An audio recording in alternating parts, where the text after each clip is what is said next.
LA de la Cruz. Turn on the JAFFos, get my news. A7FL doing good how I knew.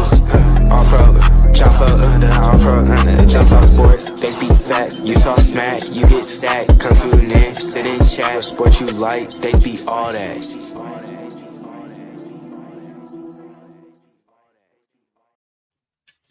Hey, yo, ladies and gentlemen, welcome. Another episode of the All-Pro JAFFos, bringing you the highly elevated sports talk for the highly elevated sports fan. I'm your host, the bad guy, JP. Alongside me, as always, the greatest DJ on the motherfucking planet, Mr. DJ Mad Sticks. What up? And the prodigy, the running back, the Showtime, whatever we're going to call him now from here, Mr. EJ Wizzle. What's going on, fellas? How's it going? Going on, man? All right, ladies and gentlemen, you guys know the A7FL Week 1 has just conceded and everything. Hell of a Week 1. And to be honest, we have to open the show with a guest. Probably one of the most unique names I've ever heard on a football field. And probably got to thank your parents for that one. But he is the rookie, the newest quarterback for the Las Vegas Sick With It. Ladies and gentlemen of the Jaffa Army, please welcome to the show, Mr. Canyon Stone King. Goddamn, that name is just your parents really were thinking about how do we make this probably one of the most badass names that we can think of. There we go. How are you doing, sir? I'm doing well. How are you guys doing?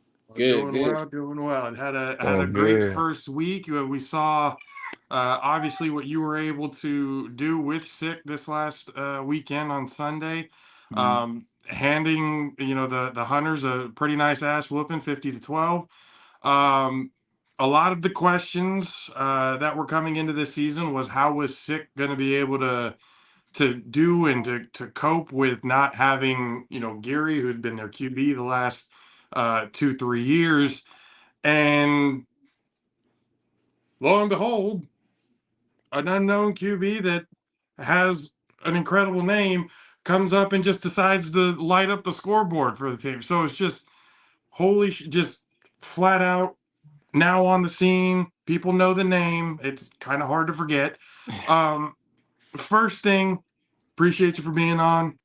Giving some time. I know it was kind of last minute that I gave you the notification and stuff, but once again, glad that you're here. Thank you guys. Yeah, absolutely. First question though, what made you want to become part of this league? Because this league is not obviously for the faint of heart. It's a tough league. People have seen the commercials. They know how brutal it can get and stuff at times.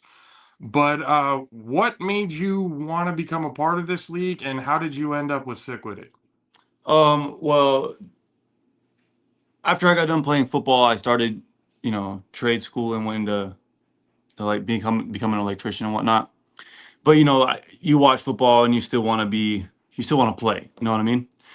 And so I kind of just did some digging around, and I came up on A7FL, and I was kind of interested because it's 7-on-7 but with tackling, so it's like no pads. I'm like, I don't know. I was kind of.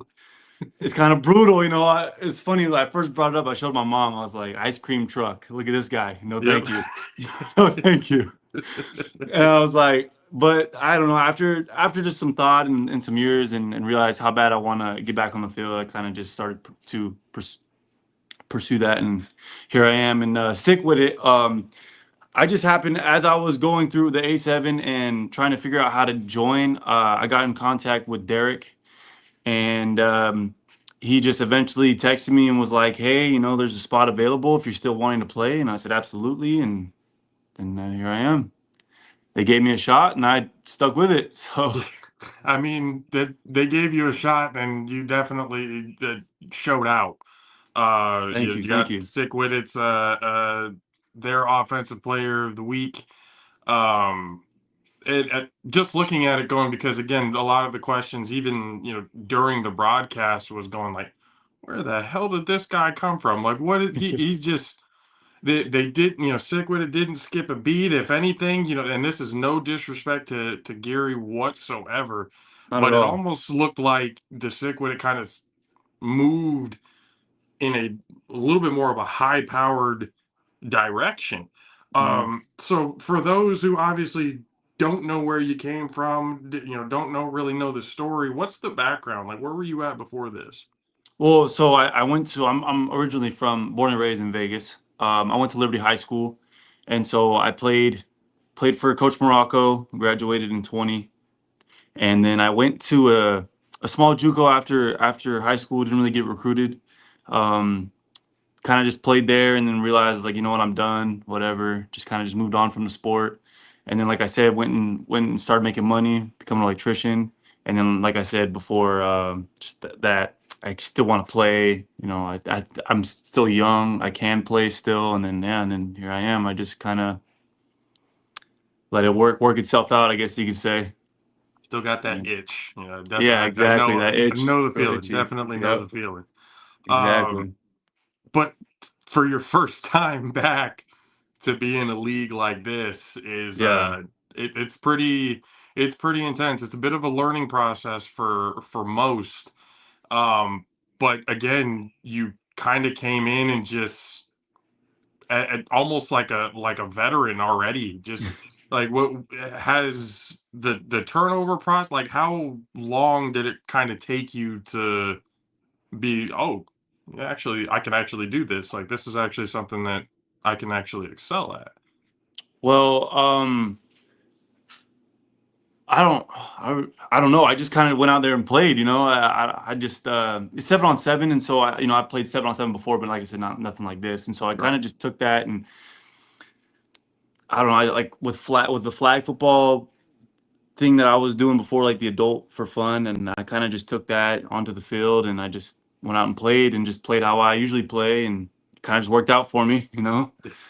The Hunters, though, they're a really good team. I don't know. We just clicked right away with DP and my boy Richardson. All those guys, they're doing well, and so I was pretty excited just to get out there and just get my feet wet again, and really just compete and be with the guys. Daniel Packer out here calling Tom Brady all of a sudden. Like, oh Yeah. man, like in the rookie already. It's just, but the league is at a point right now of where is it gonna go next? Like, these last few years have been extremely entertaining, start to Mhm. finish, for the championships. Games that have been played every single week. Just more and more eyes are coming to the league. And one of the things that at least we've talked about here on the show is, for the league to get better, every division needs to get better. It can't just be one, two teams in every division, and then the rest of them are cupcakes, and then you know, we already know who's going to be in the championship. There's really not a point to even have these games, type of thing. But what we've seen, especially after week one, I know it's week one, but there's been a lot of improvement for all the teams, even the Hunters. Even going for what happened this past week, they were a lot better than what they were last year, if people can believe that or not. Mhm. Um, but for you, Sick With It was already, at least in the Vegas division, looked at as one of the top tier teams.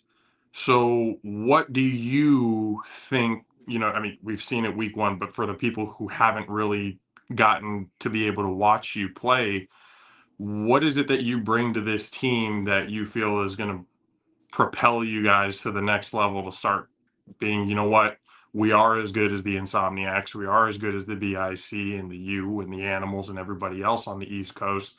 We're here to prove it. So, like, what is it about you and about this team now that is gonna step up for the rest of this year? Good question. I would say the team itself, with JG leaving, I kind of me stepping in and filling that role. I feel like it's kind of I was watching JG, and he kind of plays like I do, pocket passer. Doesn't really like. I mean, if he has to leave, he can. Me myself, I don't really like to, but if I have to, I can. So stepping into that pocket passer type of offense that coach runs, it was really simple for me to just kind of fill in and just play how I play. You know what I mean? And not. I mean, I haven't really got a lot of practice time with these guys, but just being able to just fill in the role and then just play, it was just it was easy. Coach made it easy for us, and that's just I feel like with him as a coach and with us as an offense and how we learn how we're gonna mold together with the more and more time that we spend with each other, it's just the more on time we'll get. You know what I mean? That that I'm sorry, that's wild. I mean, you've barely practiced with the team, and it looks like you guys have been playing together for years. The chemistry already kind of seems to be there. You got sick with it already. That everybody's coming in saying what they got to say, and giving that rub, so to speak. And we're that that should be scary to some teams, actually. The fact that you haven't had a lot of practice time, with the team, and still to be able to come in and do what y'all did, collectively, because the defense looked a lot better too. They did. They came The out and shooting the offense, ball. yeah, offense was looking good, but defense was looking like a really good cohesive unit. Um, so now with that, you got, obviously there's 6 more weeks regular season, then you got playoffs and everything that come off. What are some We know what the obvious expectations of the team is, Hmm. but for you and for everybody else that's collectively on the team, and what you guys have been talking about and discussing, at least going into week 1 and further, what is the expectations this year? Well, right now, it's just one game at a time, and we want to just keep getting better and better every week. As a team, um, I feel like we're doing that. Getting becoming really communicative with each other. And just talking about what we see on the field, what we don't, going over film and all that kind of things. It's just kind of day by day, week by week basis. Don't really want to get ahead of ourselves, and just keep a good head on our shoulders and just keep doing what we're doing. I mean, it is week 1, and we're really excited for week 2. We got Vegas Gold coming up, and so excited to play them. And so, I mean, you had talked about being, more of a pocket passer, and in this league, that's very tough to do. Yes, very. There's not a whole hell of a lot of time to be able to sit back in the pocket and be able to kind of dissect, go through, 2, 3 reads, Hmm. as if, playing with 11 on 11.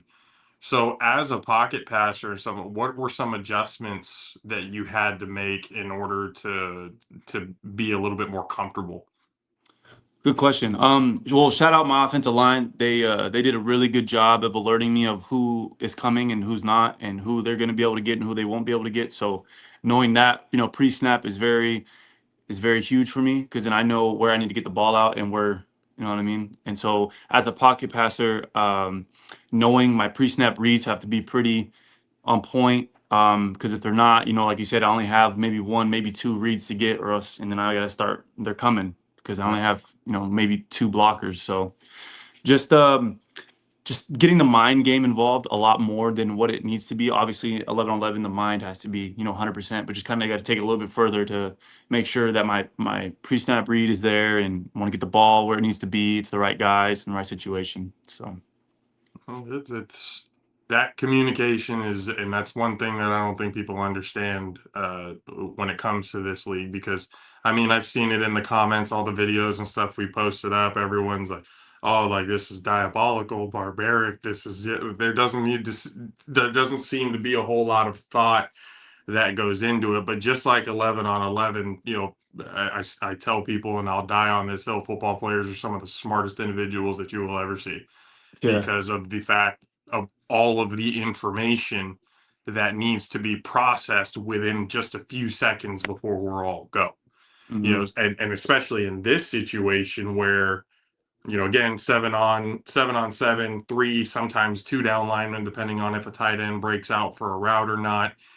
It You got to be able to process a whole hell of a lot quicker Hmm. than otherwise you're in the turf and it's not going to feel good. Um, but you still, I mean, you took a couple of hits and stuff like that as you were, but still there was a poise. There wasn't any getting rattled. There wasn't any type of like, oh shit, starting to get the happy feet, type of look. Um, how was that? How first time getting into a full contact league like this?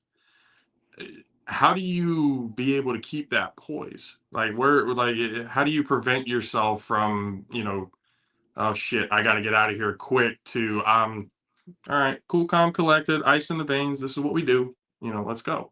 Um, well, this goes back from when I, first started with all my quarterback coaches that I've had in the past, and they're teaching me to stay in the pocket, calm, footwork, feet work, everything I need to work on. It kind of just over time, you just develop that.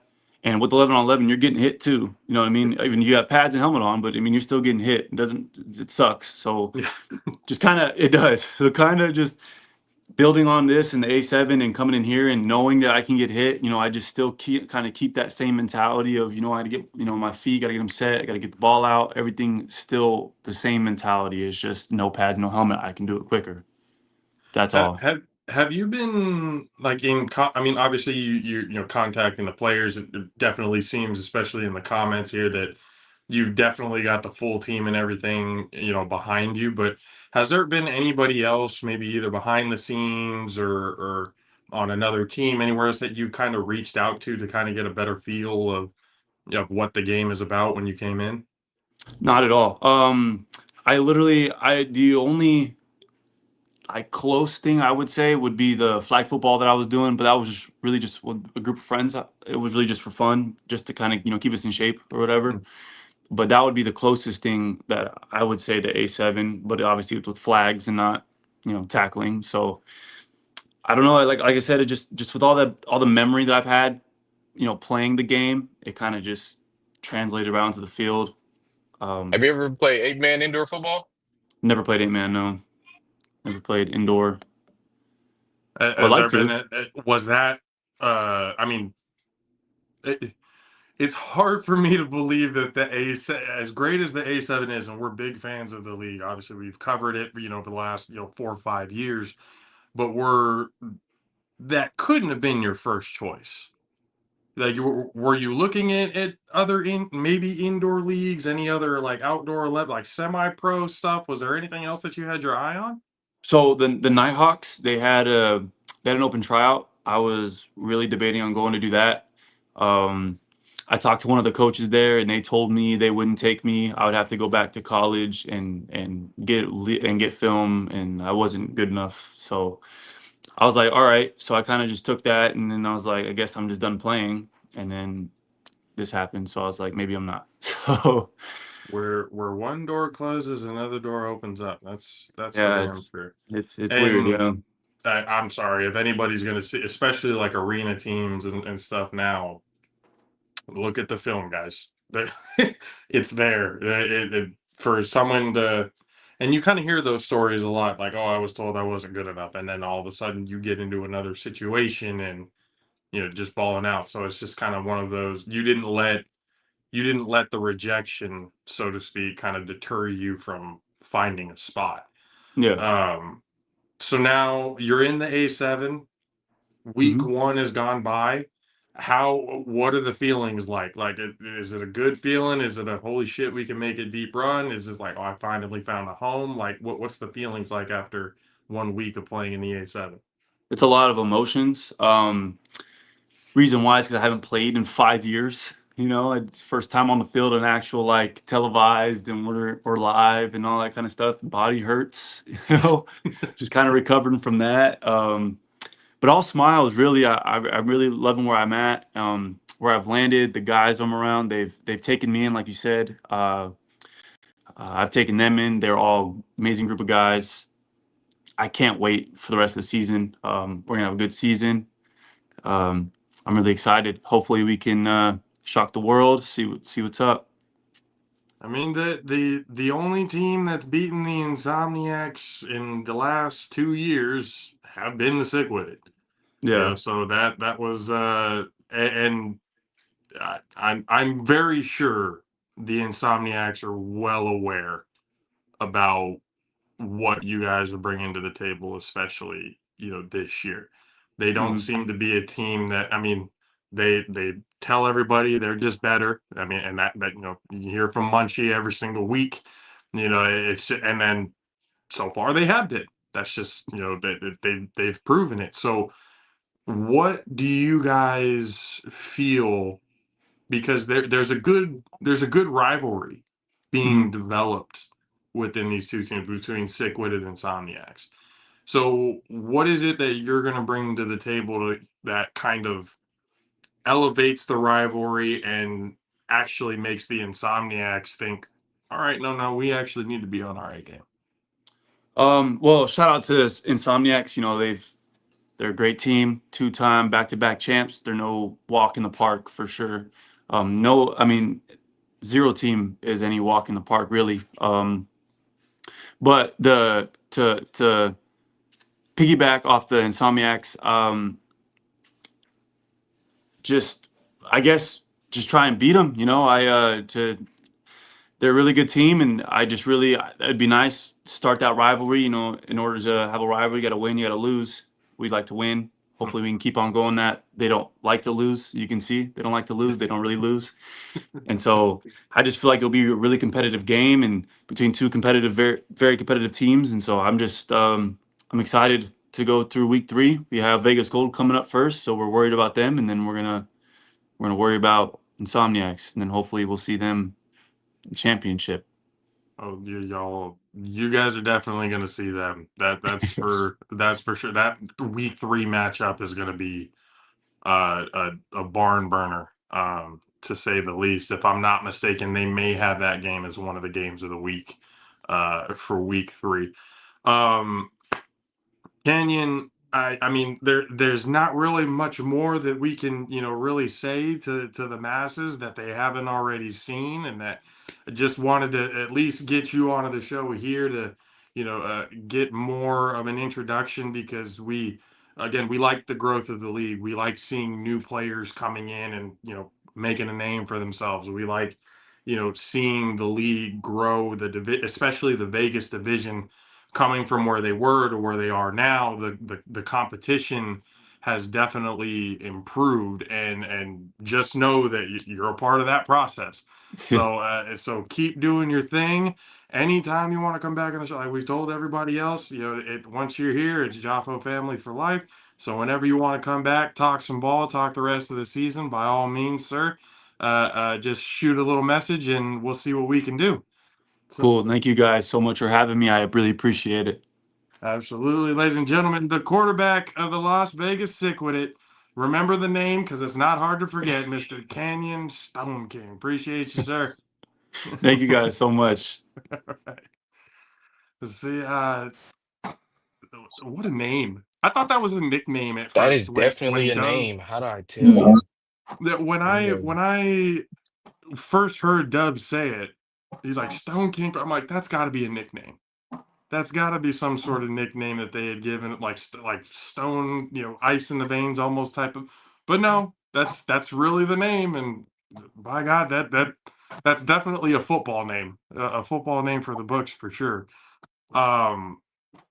This week 1, I mean, from what you guys have seen, what was there anything that you guys saw that was just kind of oh damn, this is getting, this is going to be a hell of a season? Was there any surprises? Like, after watching week 1, where are you guys at when it comes to this? I know some good games. I finally got a chance to sit down and watch some this week. I don't, get a chance to sit down a lot and watch them, but both games that I got a chance to watch was pretty good. Like the Hunters got that ass whooped. So sorry, y'all got your ass whooped. Hey, do better. We don't sugarcoat shit on this show. That's one better. thing that we've never done. Yeah. Yeah. So I got that one, and then I was watching that first one where dude dropped the touchdown. I was like, man, I'd have went in the car and cried after that one. That was heartbreaking. Like, yeah, the Renegades BIC, that one was like, one scored, the other scored. Like, it was good tit for tat, back and forth, and man, that final, the 2-point conversion for the win, and it just in and out of the hands, and I mean, but the thing was, we had always, I mean, we'd said on the show before, the Renegades have given the BIC problems, these last few years. Last year was one of them. I was like, oh wow, like the Renegades are really kind of stepping up, especially on defense. And then the Renegades this year, have gotten even better than they were last season.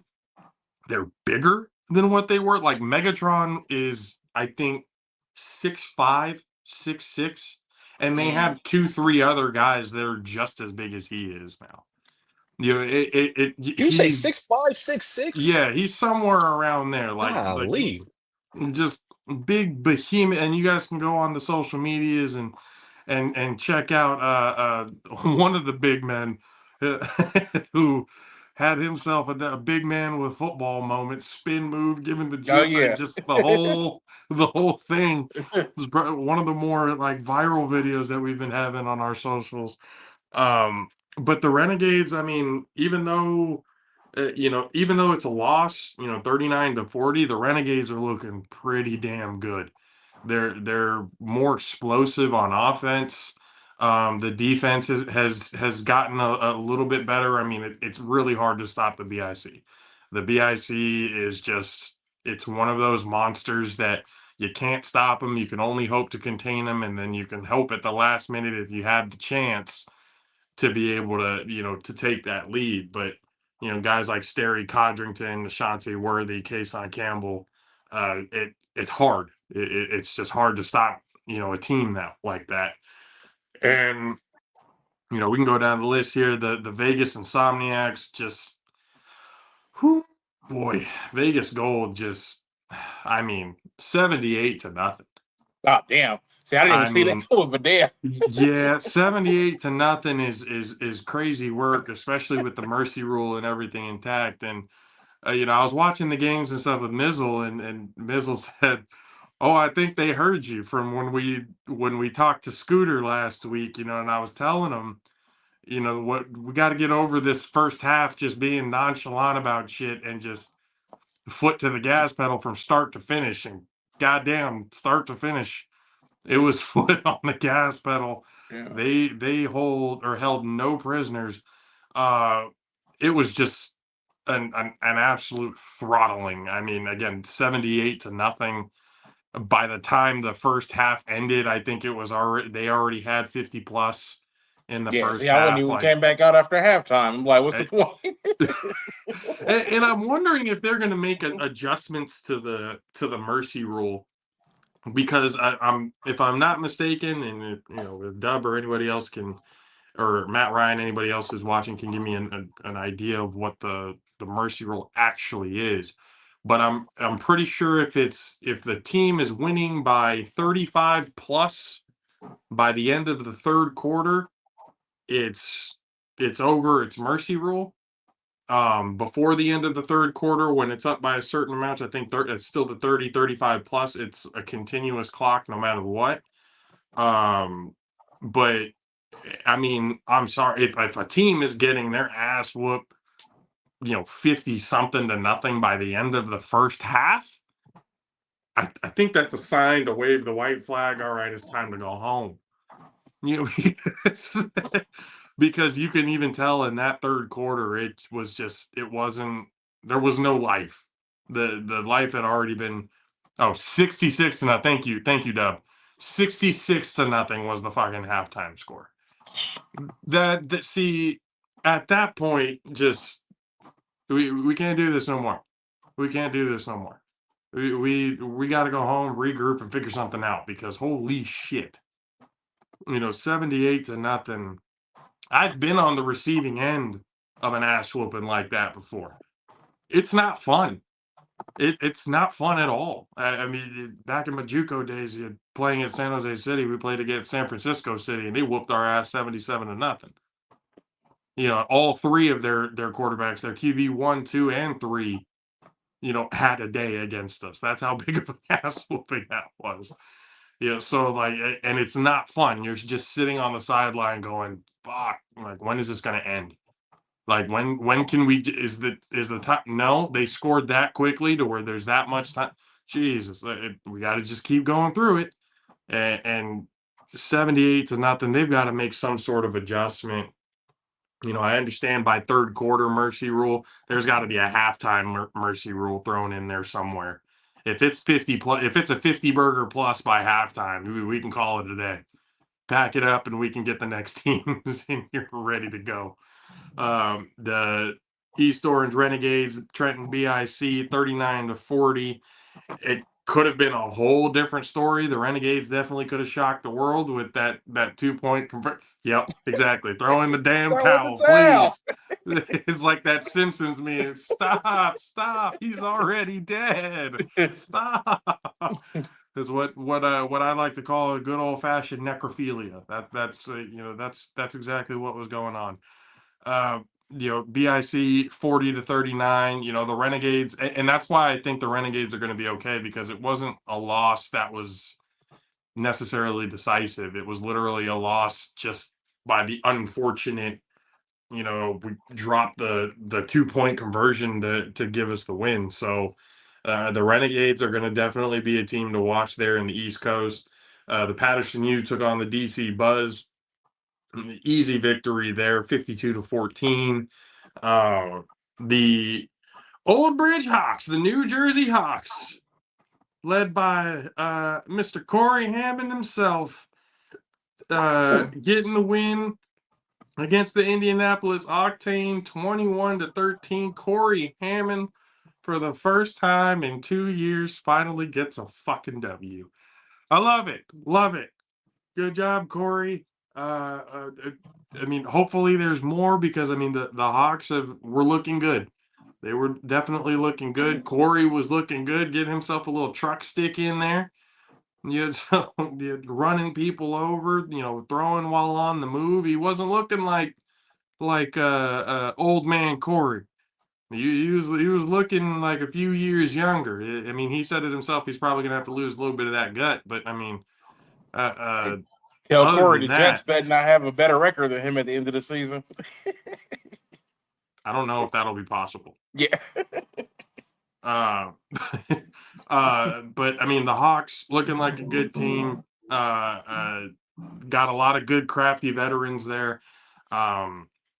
Getting Corey even attempted the gritty at one point, which I think effectively killed that dance for a lot of people, especially watching. I think Justin Jefferson's going to have to learn a new touchdown dance now that Corey Hammond has attempted the gritty. But Hawks looking good, 21-13, like I said, over the Octane. We just talked with Canyon, the sick with it, handing it to the Hunters, 50-12. Silk City Animals, led by what I guess he's being known as the A7FL darling, the ever marketable, as Matt Ryan says, David Tender, going in there to Indianapolis, taking on the QC Crush and getting the win, 38-12. Baltimore Watchmen took on the Heathens, and there's a lot of hope for the Heathens, going into this season. But Watchmen are who the Watchmen are, and even with everything that went down, from what I did see, the Watchmen are still a big threat in the East Coast. Virginia the Heathens shouldn't really take this loss too heavy, even though nobody likes to lose. I understand that, but there's work that needs to be done. It's a brand new team. They got veteran players and stuff there, but there's room to grow for sure. And let's see, Dub was in the fourth quarter. If a team is up by 4 or more scores, the offense cannot use their timeouts. If a team is leading by 7 touchdowns at the start of the fourth, the referees will start. Okay, by 7 touchdowns. Come on, that's a whole hell of a lot of 7 come on, that's too much. That's way too much. That number needs to go down, because a soul has already gone and left the body after the fourth. After the fourth touchdown, ahead is already kind of, all right, we're done. There's really nothing much we can do here. That needs to be an adjust by 7 touchdowns. It's at the ref's discretion at that point. Like, no. If I'm one of the refs, I'd be like, hey, we can call this now. I'd go ask the team, hey, it's 66-0 at halftime. Y'all still want to do this?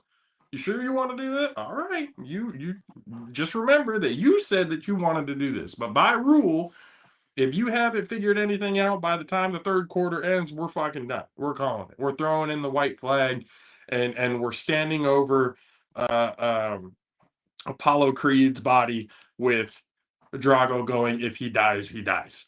That's exactly what ends up happening in those situations. It's just bad. It's just 7 touchdowns. That's holy shit. Yeah, like any team is going to come back from 7 touchdowns down. Yeah, that's a lot. That's crazy. That's absolutely insane to be honest. I mean, imagine you think NFL 7 touchdowns, that's 49 damn points. NFL. Yeah, that's crazy. That's crazy work. 7 touchdowns. And by 4 or more scores, that should be where it is. You know, the offense can't call timeouts. No. 4 touchdowns, the game is over. 21 skunk roll. Pass the sticks. We're going Madden rules on this one. 7 touchdowns. That's crazy. That's insanity right there. So we got the standings here at this point for the Eastern Conference. The Patterson U are number 1 in the standings. For their net points of 38.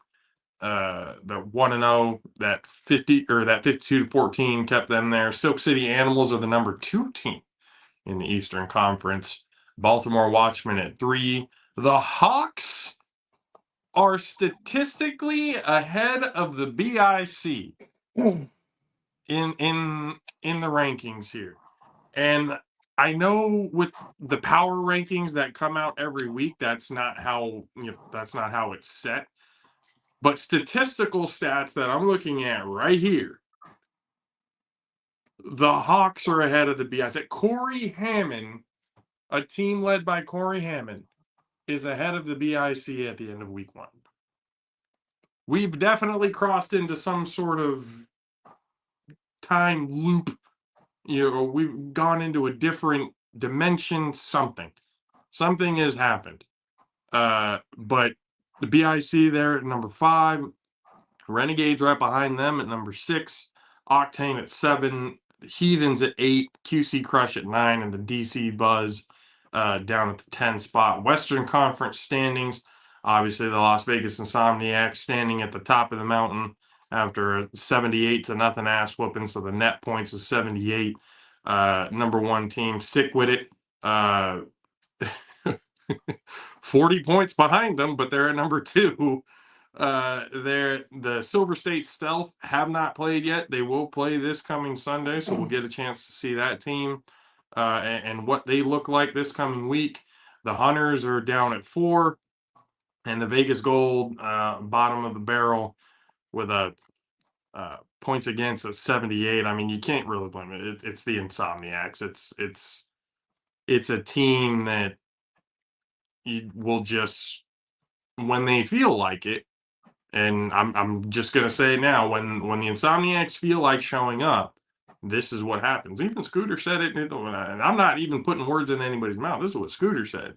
When people want to, show up in the first quarter, first half, and stuff like that, bad things happen to other teams, and that kind of showed this past week. So if they can keep that up, week in, week out, every single week, I mean, it's hard not to look at them and think, oh yeah, that team's going to three-peat, or that team's going to be close to three-peating.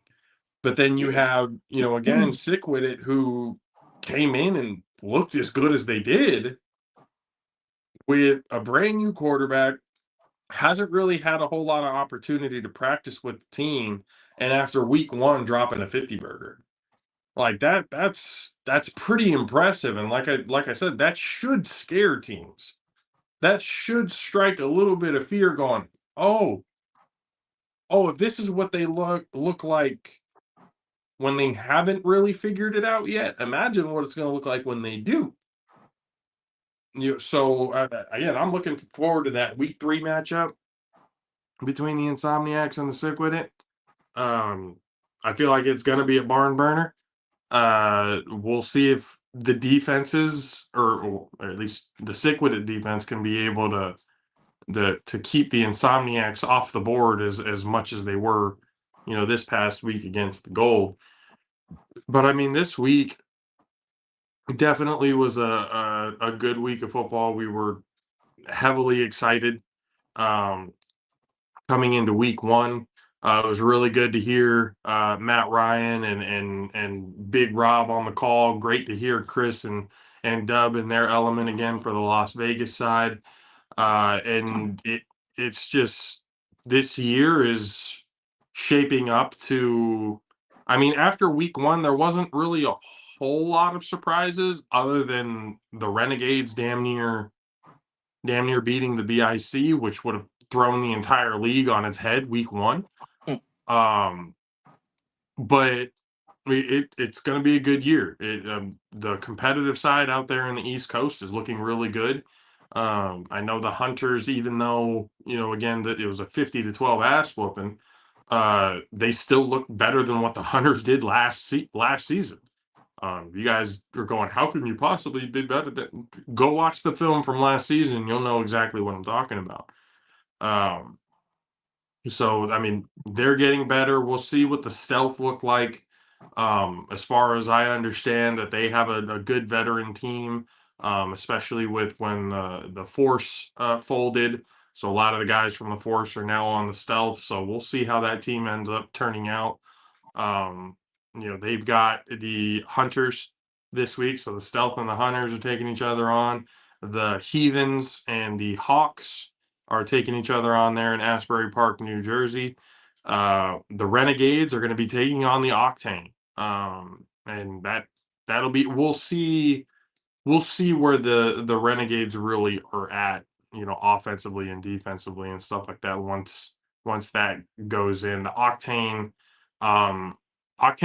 look pretty good, but there's still definitely some room to grow. But they will be in Cincinnati, Ohio.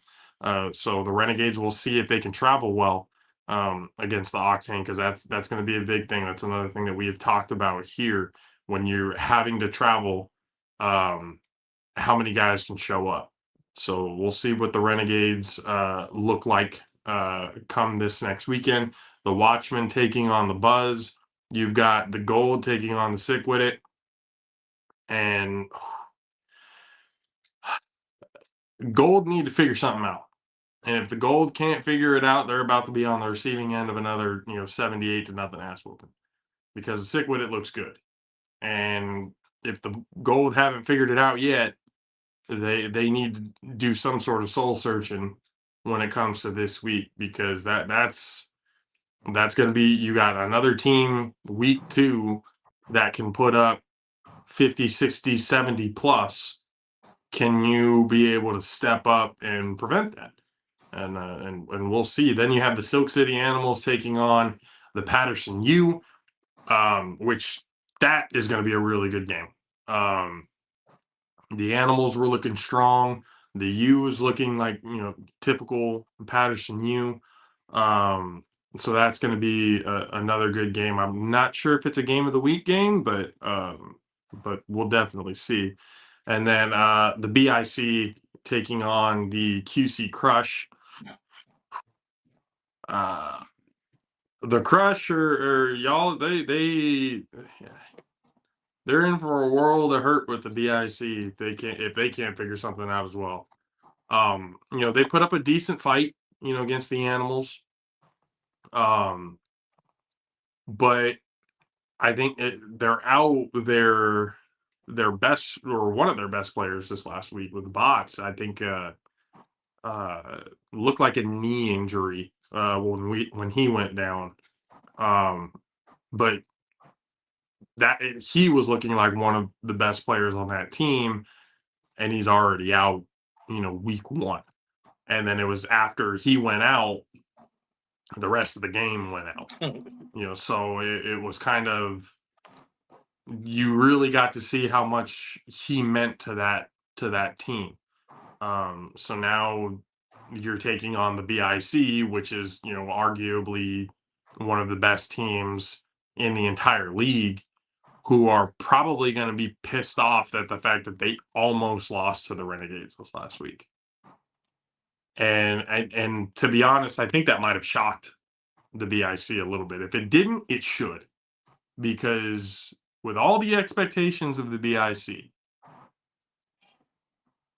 that shouldn't have happened.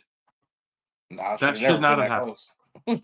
Yeah, no, that's what I'm saying. It shouldn't have been that close. It should have at least been a touchdown or two victory, not 1 point in overtime. Like that's I think should be a wake-up call. That's about as close to a trap game as you can get, a trap game loss that you can get. And that should be a wake-up call for the BIC. Because that early in the season almost marked the first loss and probably would have knocked the BIC at least out of the top 5 when it comes to the power rankings. So it's time to wake up, East Coast. Look, it's time to wake up, fellas. All that mess that's been talking, oh, we'll get it back. We'll get it back. All right. We've seen what the Insomniacs can do. The Insomniacs are at a point right now to where they're so good. They're just fucking with teams now. I don't know if you saw one of those formations that they had this weird ass, almost Statue of Liberty, weird looking formation. You had Anthony Wilkerson for the artist formerly known as RTC standing in front of Scooter while Juice was behind Scooter, and not just standing in front of him, facing him. Wilkerson's back was towards the defense. It was a weird looking formation. I had never seen anything like it before. And, with fake handoffs, the whole thing, and then boom, off to the races before the Gold even knew what the hell happened. Juice was already gone for a touchdown. So like they were like playing with it, like a lion playing with its dinner before it finally consumes. Like it was pretty brutal. And going into this year, like if East Coast or whatever, and again, we've heard it, Matt Ryan, everybody, they've talked about it before. There could be a good possibility that the East Coast doesn't get represented in the championship game. It could be 2 West Coast teams if they're not. That's wild, like to make it like 2 West Coast. I feel like it should always be like the rivalry. So that's wild that 2 teams in the same coast. It could turn out to be, and if that happens, oh my lord, if you got 2 Vegas teams in the championship game, East Coast representation, oh man, if that doesn't piss off the rest of the league on the East Coast and stuff, I don't know what will. And at that point, you can honestly say that the reign of the East Coast, if you didn't already say it at the end of last year, and I don't think a lot of people were, because again, the Insomniacs, the only time they led that game is when Danye Lyons got the that 3-on-1 touchdown to end the game. That was the only lead the Insomniacs had.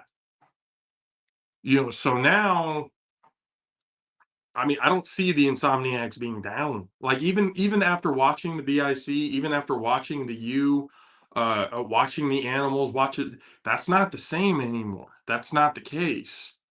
This Insomniacs team is out for blood. They're we talked to Scooter last week. It's a different mindset. They're excited to try and go after this three-peat. This is a team that's been together in flag. This is a year-round team. They've been with each other, sure, throughout this season, but these are guys that have played flag with each other throughout the rest of the year. As we bring in another Vegas correspondent, Mr. Dub Alvarez, who can give us a little bit more of an outlook on, especially what the Insomniacs look like. Should the East Coast be worried, sir? When you run a Statue of Liberty play and Juice practically goes 55 untouched, you might want to worry. Or Wilkerson lead blocking for Juice and just basically telling somebody, get out of my way. That's just disrespectful. Yeah.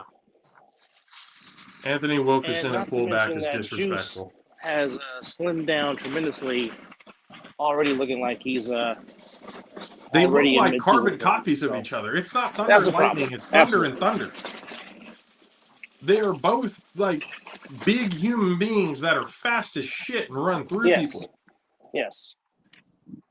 So it's like, all right, Anthony Wilkerson's not in. Ah, fuck, Juice is though. It's basically the same guy, just as fast, just as strong.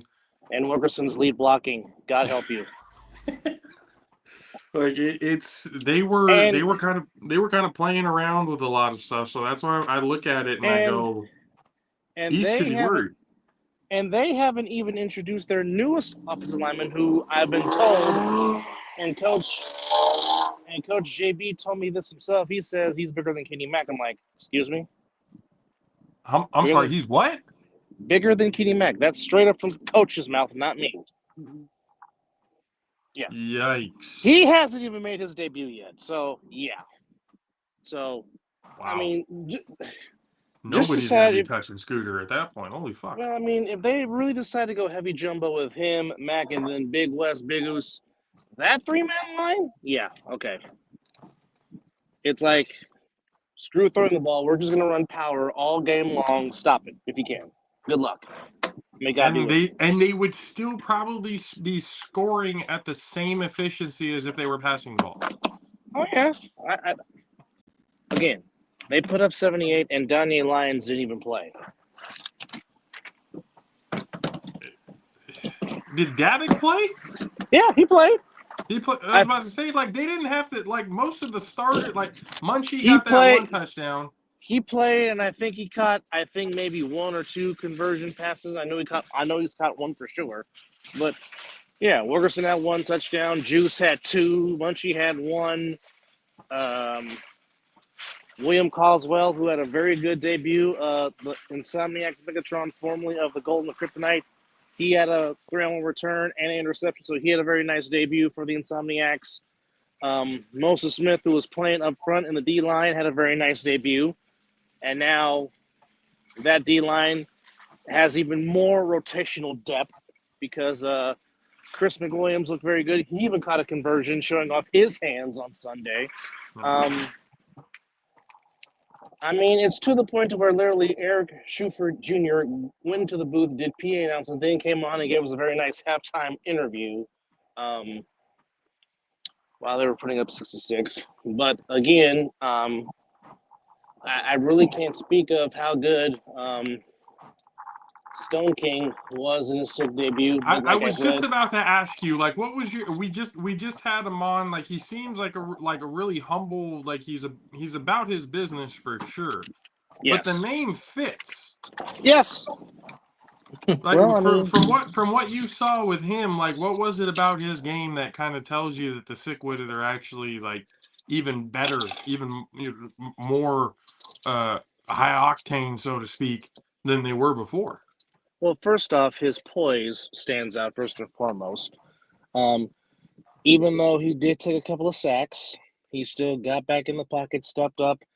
And again, it certainly helps when you have Darren Palmer to throw the football to. It's a big help and a big bonus. But also, Siobhan Richardson, number 14. Yep. He was great. He had a very good debut. So, again, to these people that tell me, well, how is it going to be? I said, look, there's only one team since the inception of Sickwood, and this is their third year in the league. There's only been one team that has gotten 6 number, and they just happen to be the last 2 champions of this league named the Las Vegas Insomniacs. No other team other than the Insomniacs have beat Sickwood. The only team that has beaten the Insomniacs in this run has been Sickwood. So I think the one thing we have learned through 1 week that the 2 best teams here in Nevada are still the Insomniacs and Sickwood.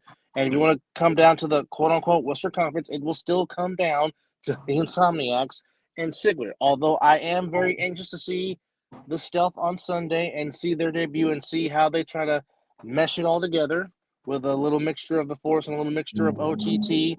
I'm anxious to see that. I'm really anxious to see G. Hurd be featured as a running back, not playing quarterback, but him just running with the football, which we know the Titanium is strong with that man. Yeah. But to pinpoint what you was talking about of how the Renegades almost shocked the world in sending a BIC in overtime, and it had to take an incomplete no good conversion attempt for them just to hold on. Is the guard changing in the East? I don't know. And my wish came true. I said I want to see Corey Hammond have a victory Monday. Well, he gets it first Sunday of the season. Good for him. Thank God. Yes. I think the combination of Corey and Amir Chick Morris is going to be pretty damn special to watch because you can just see the Top rapport is chicken already. box. That was a great call by Big Rob.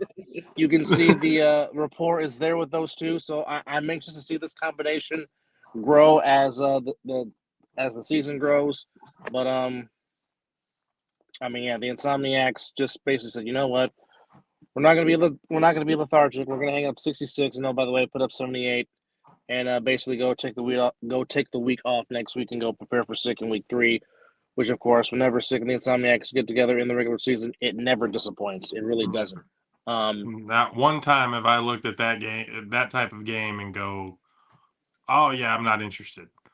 Like that not once. Now, I do think the Octane left some points on the board. They definitely had chances. They were up at the half, but seemingly could not take advantage when they got the second half throw off. And of course, Corey being the veteran that he is, I think Corey Hammond's run when he trucks somebody. Who would have thought we would have seen that? Yeah. So I mean, even Big Rob was like, "Oh my God, what just happened?" I mean, I'd seen this, by Jordan. He had said the Renegades, and I brought it up too that like they are big up front now. yes. Megatron is that he's got 2 other Decepticons with him Mm-hmm.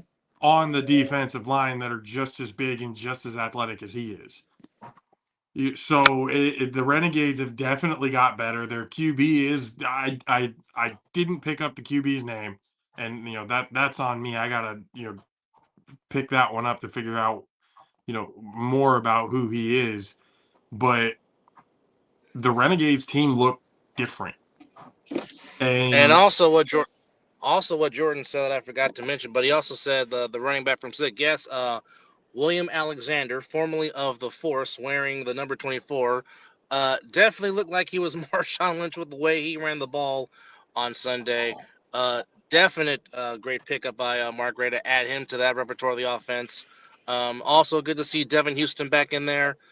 So I mean, you literally have a two-headed monster with those two guys in the backfield because Alexander is very tough to bring down after initial contact, and he's like Devontae Carter. He goes looking for contact. He does not shy away from it. So there's a lot of incentives and a lot of good things that you can in regards to Sick. So like I said, I'm not putting anything past Mark Gray. If you have not watched Mark Gray coach the last 3 years, then you really haven't seen anything, or you really don't know football. Like Sick was going to reload. I mean, again, yes, true enough, you cannot replace a Lavish Edwards. You cannot replace the Big Goose Josiah Sal. Those guys are irreplaceable, without question. Don't even try to. Yep. But however, if you did not think Mark Gray was not going to go get players, then you have not been watching this team the last 3 seasons up close like I have. So, like I said, And speaking of like like obviously the Force folded, but there's still a lot of players and stuff like that are in, and we had talked about like the growth of divisions, like making sure in order for the league to get better, each division needs to get better. There can't be just 1 or 2 teams running the table every time. I mean, even though with the losses and everything that have come down, was there anything with with the Hunters, with the gold, and with the actually just the Hunters and the gold, because we haven't seen the stealth yet. Was there anything with those 2 teams that you had looked at and gone, oh, they've actually gotten a little bit better than what they were last season? well, for one thing, it's good to see the gold have depth and not run out the same 10 or 12 guys, but it's hard for them to try to build a rapport, to build chemistry, and your first 2 games, you literally have to run the gauntlet against the Insomniacs and Sick. I mean that's really not up Not for ideal. it's not ideal. Your succession rate is not very high. Slim to Um, none. exactly. In the case of the Hunters, not saying that they're going to beat Sick, but the Hunters left some plays out there because at times they were moving the ball. Yeah. But it's just they shot themselves in the foot. And gentlemen, you know this better than anybody. You can't put the church's money on the turf. You can't put the ball on the turf and let the other team cash in on it. Yep. Fumble led to a Daniel Packard fumble return for a touchdown. Then Yodi threw a ball right to Ficatuli, and Ficatuli took it to the house. Yep. So, I mean, you can't, and you guys know this as well as anybody. It doesn't matter what league you're in. You cannot give good teams extra field position. No. Or you can't give them good field position, nor you cannot turn the ball over and to a good team because 9 times out of 10, they will make you pay and they will hurt you.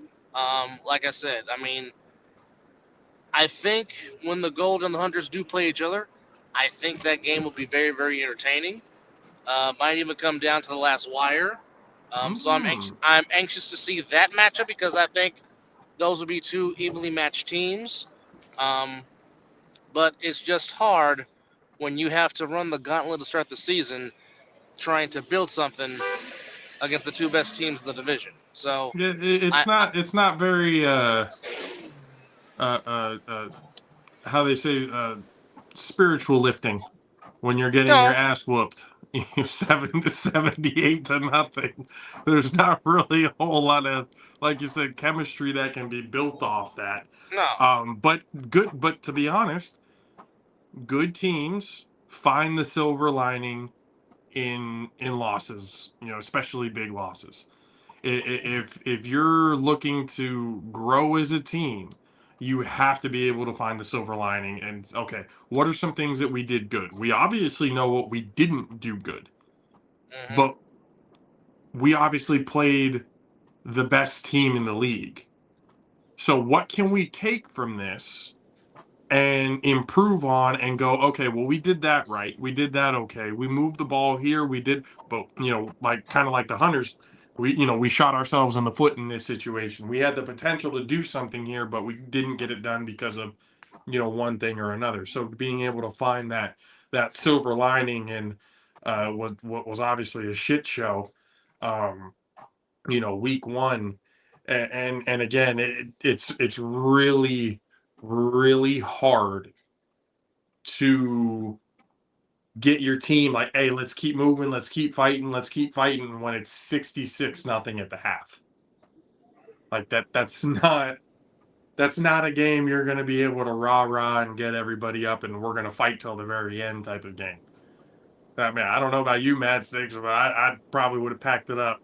Yeah, I've been gone. Yeah, I you scored on me about 4 times, and I'm like, "What we doing? We let's go to the house." Shit. Dub, do you think there should be an adjustment to the mercy rule? I think Well, 7 touchdowns is a lot. I'm sorry, you're saying 7 touchdowns. That's fucking insane.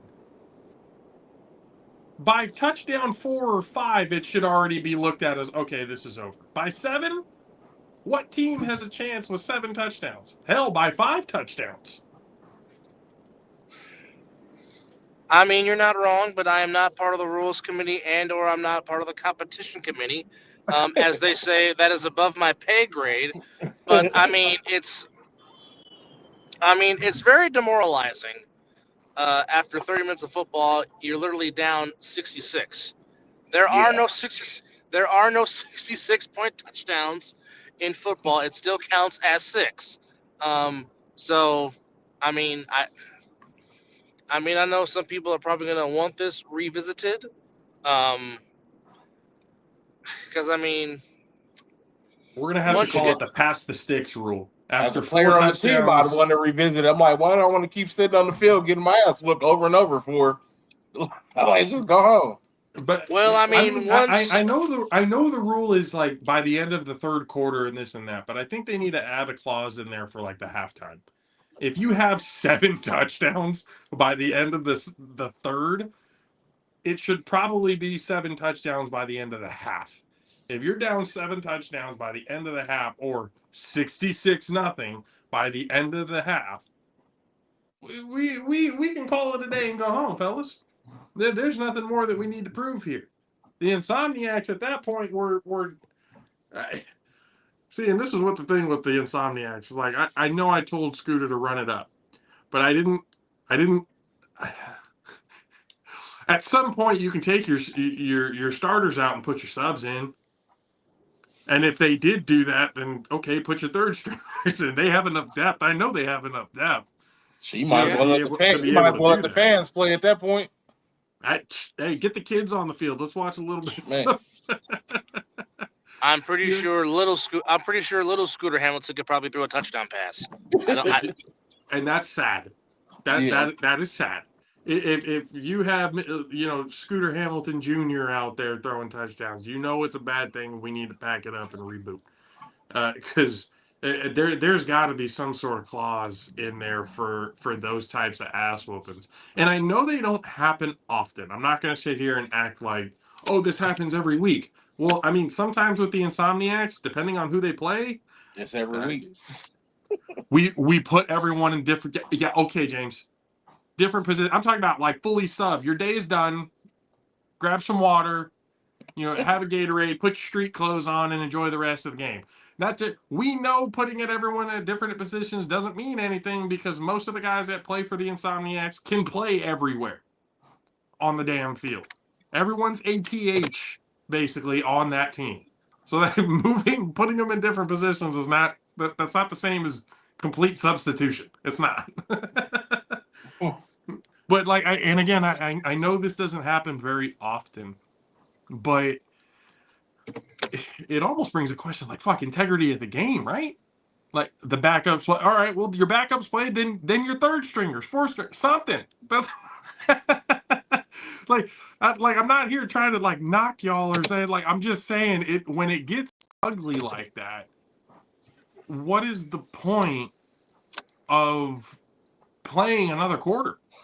Like it just doesn't it doesn't make any sense. Like I really do think like the rules committee, whoever it is that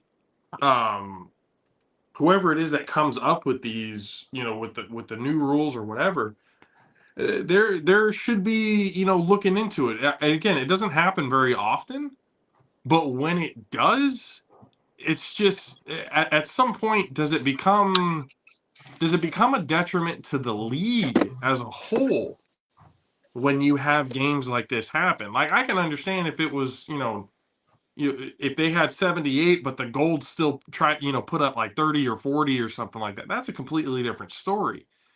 But 66-0, 78-0 by the end of the game, you got to call it at some point.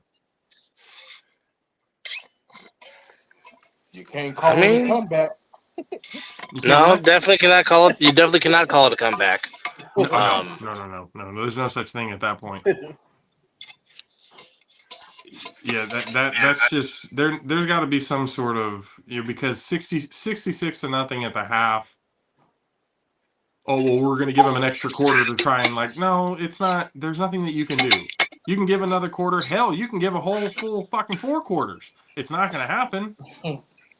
There's nothing that's going to come of that that's going to be good. It's just more like demoralizing the team. It just bring I've seen players quit teams for taking ass whoopings like that, and I don't think that's good. As a whole for the league and everything like that, you don't want players. I mean, obviously, you when players quit, you kind of know what they're like to begin with. I kind of wouldn't want somebody on my team who would quit anyway. I mean, but that's a completely different story. But the fact of when you're putting up that many points on a team, I mean, shit, if you have to, make it referee's discretion to go. And, James sitting right here, like injuries and stuff too. And we know how some players can get over ass whoopings like this. Shit gets chippy. other teams, if you're on the receiving end of an ass whooping like this, you get mad after a certain amount of time, and then you start doing things that you otherwise wouldn't be doing. You're not playing the game anymore. Like some players, start to play to injure and start to, and again, there's no room for that in the league, and nor will I ever stand for it. And I will continue to call players like that, soft ego bitches. But the fact is what the fact is. And with things like that going on, the injuries can happen, the egos get, too demoralized to the point where, it just, you start getting chippy at the end of games. And that's the last thing that you want to see. I don't want to see brawls happen because somebody got a 50 burger put on them. I don't want to see any of that type of shit. I mean, I wouldn't want to see it to begin with, but regardless, shit like that is what causes stuff like that. And then if you have, your best players or whatever, like, yeah, you're moving people around. Everybody got a chance to play this, and that. But one screwy play, one fuck up, one bad plant in the turf, one that could fuck it all up. So it's I think that definitely needs to be looked at. Was it Jordan's? It doesn't happen in any other games because nobody is the gold. They're pretty. The hunters might be the same. I mean, regardless of if it's just them, if it's just the fact is, I was just about to say this. It wouldn't just be the gold. That the Insomniacs have the potential to do that to pretty much every other team except for the BIC, the U, the Animal, and the Watchmen. There's only 4 teams. Oh well, 5 teams if you count the Sick Wit, because Sick Wit would always give them problems, regardless of if the win column or not. It's always a good game when Sick and Insomniacs play each other. But out of everybody else in the league, yeah, Insomniacs can definitely drop 50, 60. There may be teams and stuff like that that can keep it, a little bit closer, points wise and stuff like that. Maybe not get the goose egg dropped on them. But Insomniacs definitely have the ability to drop 50, 60 on anybody on any given night, because of the fact that they're essentially a 365 team. That team as a whole, they may not be playing under the Insomniacs banner all 365, but outside of the A7FL, these guys play with each other. In Flag, they travel with each other. Scooter had even said it. When you travel with your best friends, with your family, every day of the year, it's hard to beat that type of chemistry. As Munchie said, get some better friends. That's his moniker. Get some better friends. It's just it's at a. I think at that point, you need to, even if it happens, East Coast. But I know it doesn't happen often, but there's always the what if aspects of certain things. You got to be. You can call it the Insomniacs rule. You can call it the pass the sticks rule. You can call it whatever the hell it is you want to. By halftime, if you're down, 40, 50 plus by halftime, we can just call it a day and move on to the next teams. Let's get everybody else warmed up so we can get this next game going. Because at that point, it's just, what are we really doing? It's not really fun anymore, even for the team that's doing the ass whooping. Now, I can't really speak on the Insomniacs. I'm sure they love putting ass whoopings on every, belt to ass for every single team that they play. But at some point, it's just kind of like, all right, we're bored now. We can just go home. There needs to be something. They're doing there. Statue of Liberty formations. Yeah, when they're just literally just pulling plays out of their ass just because, that's when you know that there's a problem. So we'll see what ends up happening. As the year goes on, as each year, gets better and better, and the league progresses and stuff. We'll see what kind of rules or whatever that gets implemented in those types of situations. I don't think they'll really do anything about what's happening because of the fact that it's not happening very often. It's just one team against certain teams that happens to, and it's neither here nor there. So, I mean, week 2 is looking good. There's a lot of really good matchups here. Is there anything week 2 wise, Dub, that you're looking at going, this is a matchup that I'm actually pretty excited to see? You mentioned that the Animals are playing the U, correct? Yes, sir. I'm looking forward to see a Tender Huff matchup. That could be very exciting to see. Like I said, I'm anxious to see the Stealth make their debut. I'm anxious to see if the Hawks can build momentum. I would have to look at the schedule again to see what other matchups are coming to you, but certainly Hawks. I can name them off for you right here. We got the Please do. Hunters. The Hunters taking on the Stealth. We got the Hawks taking on the Heathens.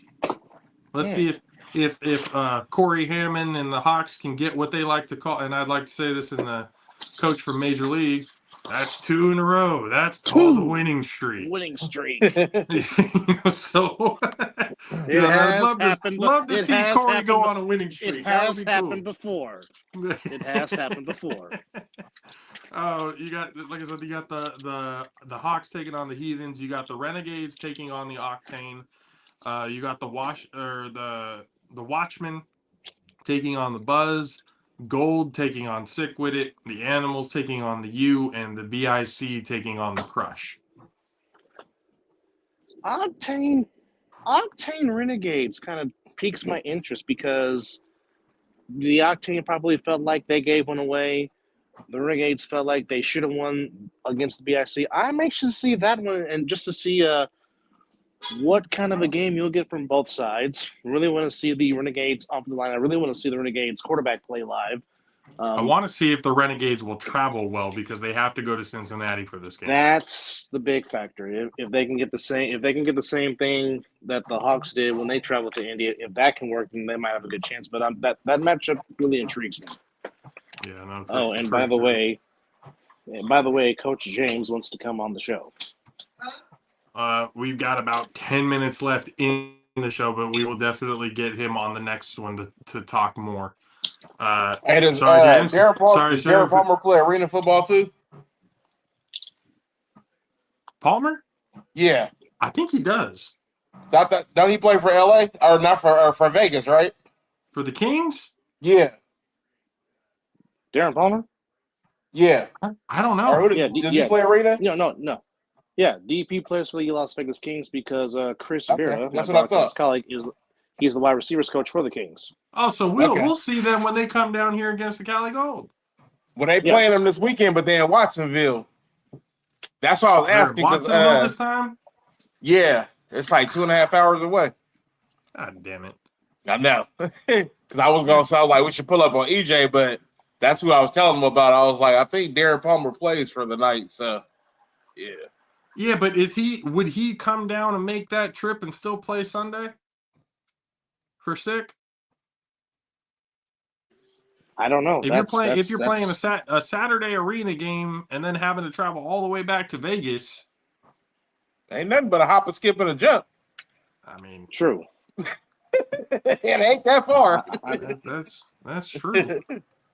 I mean, players have done more often than not. So I mean, playing two games back to back, that's tough for anyone. But I mean, playing 150-degree turn for me, yeah. And Darren Paul also played for UNL. Oh, okay, so yeah, he played for UNL, but he's got some. And again, there's and I've seen people, in the comments and stuff like that.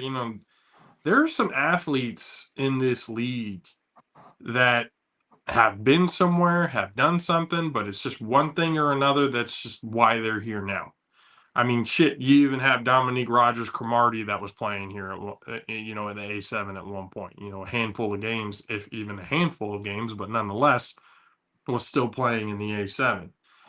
So this is a league that is unlike anything really anybody's ever seen, and it's probably, we say it all the time, and it sounds like a broken record, but it is the more entertaining spring league in all of football. Doesn't matter what. I don't even give a shit what happens in the UFL. I don't care what happens in Canadian. When the A7 is on, that's all I care about throughout the spring. That's all I'm willing to put my time into, because it's good football that we be able to watch and be able to have fun doing. We've been covering it for a little while now. We've made good relationships and with a lot of people in the league. So and there's still more growing and stuff.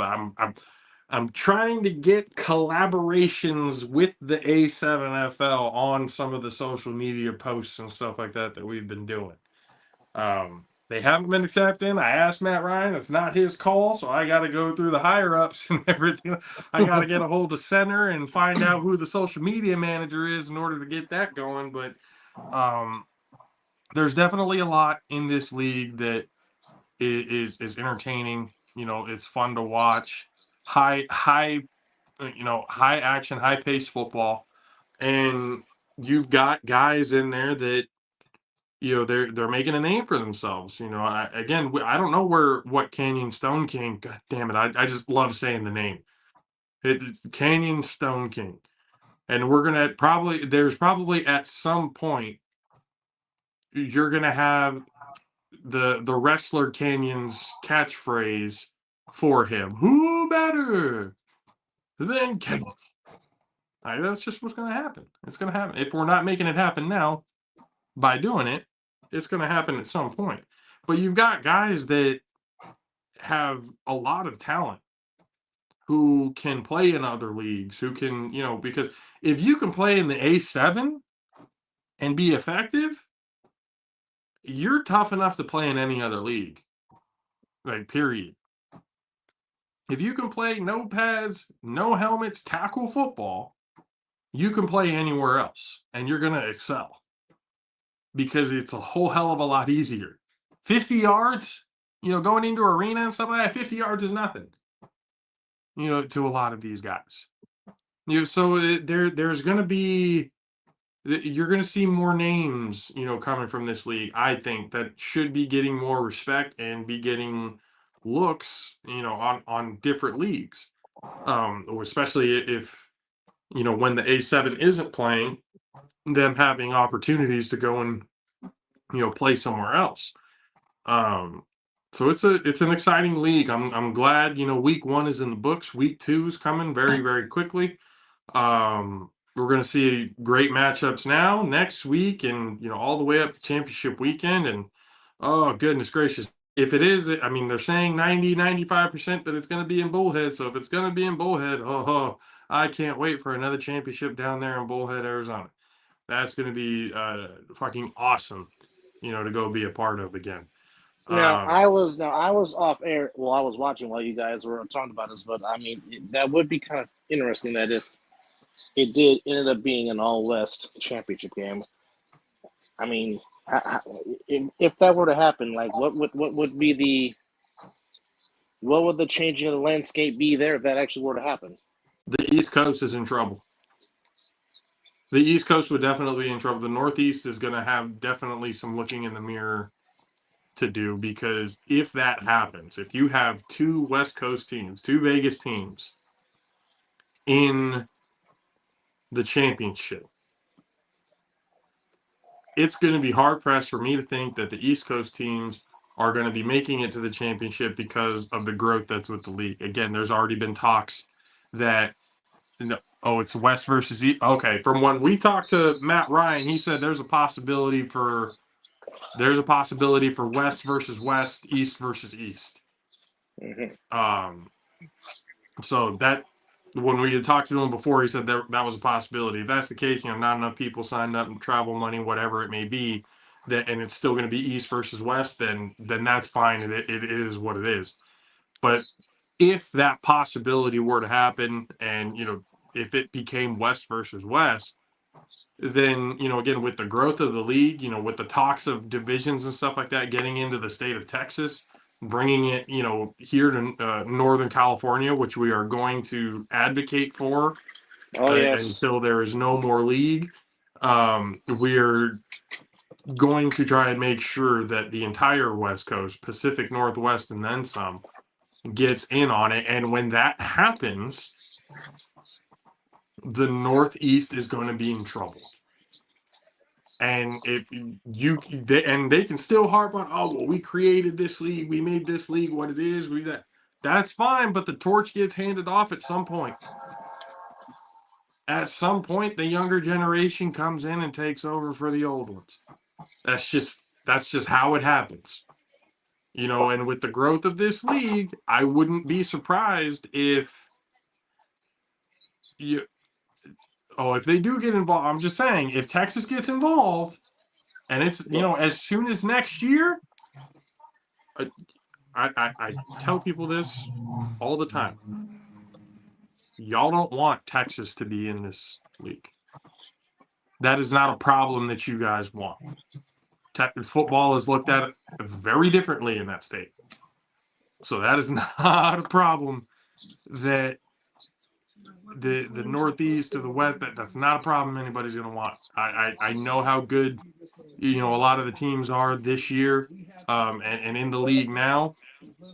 But again, that's not a problem that anybody wants. Texas coming into this league is going to change the absolute landscape of what happens. And if the East can't, continue to kind of, do what they have done before, prove that there's a reason why they're the pillars of this league, I mean, they're going to have to be acceptant that the torch is going to be passed. Because it's right now it's very quiet on the Northeast.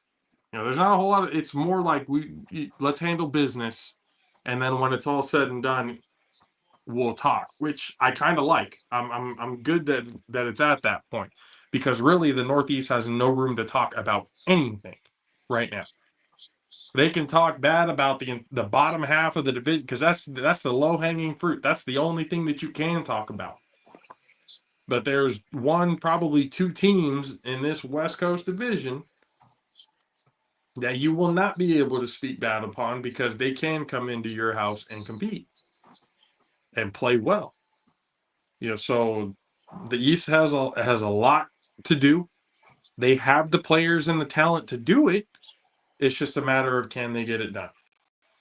And that remains to be seen. We'll see, as the year keeps progressing and getting better and better, we'll see where things kind of line up. The BIC, the Watchmen, the Animals, those are the top four teams in the East right now that everybody's looking at, wondering what's going to happen.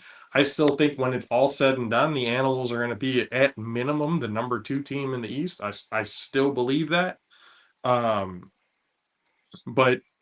again, we'll see. A lot of exciting football, a lot of things that are going to be happening.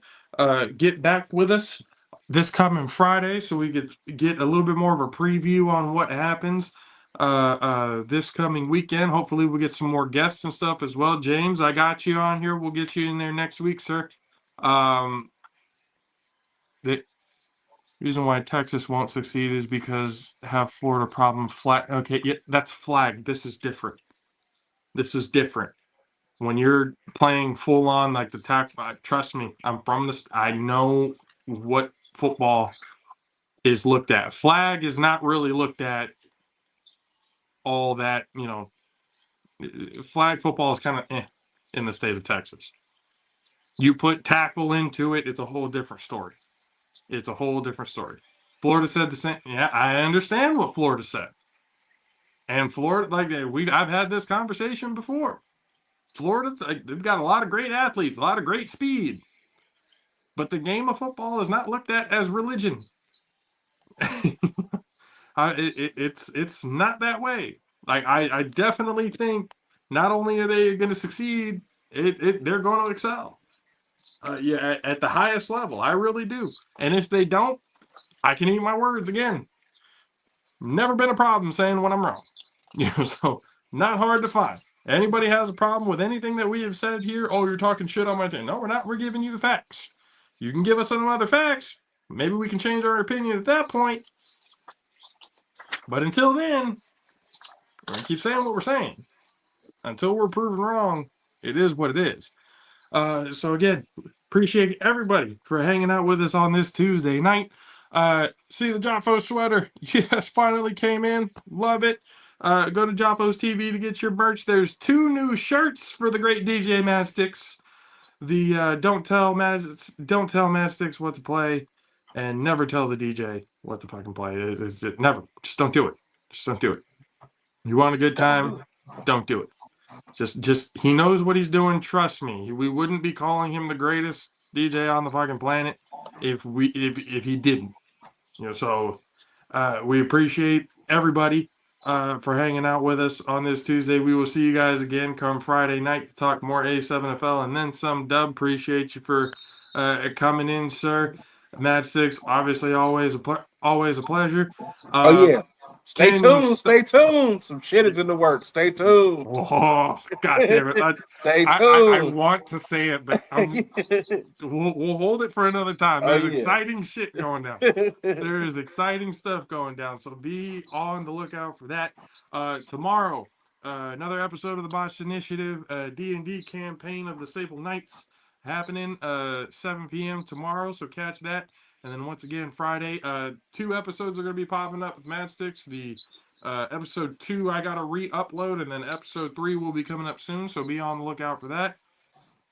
This Friday, once again, All-Pro JAFFOs will be back here on JAFFOs TV. And then Saturday, I would like to get a Ring Psychology podcast episode. So we'll see, especially with a lot of things that are going on. Again, Ring Psychology podcast, we will be in the building for the Go Home show on Monday Night Raw here in Sacramento at the Golden One Center. So that's going to be, there's going to be a whole video blog about that when that happens.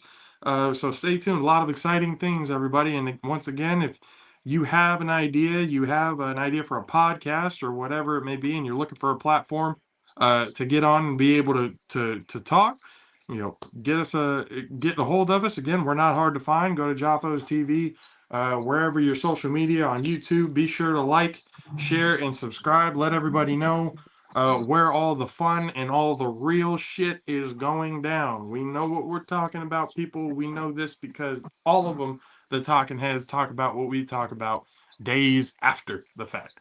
We're ahead of the game, we know, but what does Dub like to say? But what do we know? We're just here.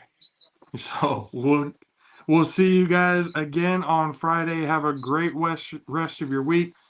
Take care of each other. Love each other. We'll see you guys again next time. For myself, JP, for the great DJ Matchstick, for EJ Wizzle, for Dub Alvarez, Canyon Stone King. Again, thank you, sir, for coming on and grace us with your presence, letting everybody get to know a little bit more about who you are. And the A7FL season is just getting underway, people. This is going to be great stuff. So stay tuned. We'll see you guys again next time. Deuces. Peace.